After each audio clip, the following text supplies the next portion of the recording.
शिवडेतील बाळा नांदगावकर यांच्या दहीहंडीला मनसे नेते संदीप देशपांडे यांनी हजेरी लावलेली आहे आणि आपल्यासोबत मनसे नेते संदीप देशपांडे आहेत। आपण आज या ठिकाणी दहीहंडीला हजेरी लावलेली आहे। निश्चितपणे हा मराठी माणसाचा एक मोठा असा उत्सव आहे। सगळे मराठी माणूस एकत्र येऊन हा उत्सव साजरा करतात आणि विशेषतः गोविंदा ज्यावेळेला मध्ये कधी बंदी आणण्याचा प्रयत्नाला कोर्टाच्या माध्यमातून झाला त्यावेळेला सन्माननीय राजसाहेब ठाकरे या उत्सवाच्या पाठी उभे राहिले, मराठी उत्सवाच्या पाठी उभे राहिले आणि उत्सव हा आनंदाने साजरा करण्याचा दिवस आहे। एन्जॉय करतोय आम्ही सगळेजण। आपण म्हणालात की हा मराठी माणसांचा उत्सव आहे। आपले जे या ठिकाणी कार्यकर्ते आहेत त्यांच्या आपल्याला शर्टावरती या ठिकाणी आशय बघायला मिळतोय महाराष्ट्रात फक्त मराठीच।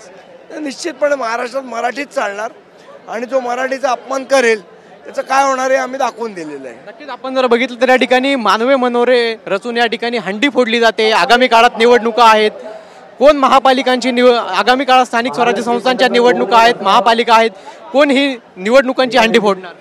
निश्चितपणे भले महानगरपालिकेच्या निवडणुका असतील, मला असं वाटतं आज सण आहे, आज आपण सणाविषयी बोलू, राजकारणाविषयी बोलायला बाकीचे 364 दिवस आहेत।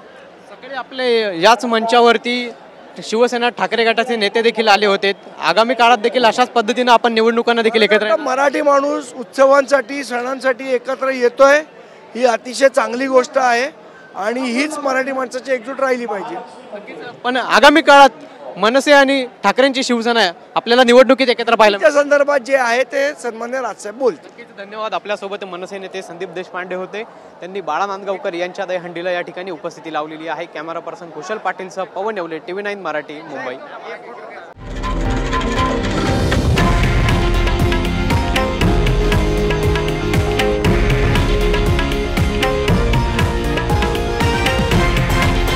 हे आहे देशातील नंबर 1 न्यूज नेटवर्क आणि आपण पाहत आहात TV9 मराठी, एकमेव।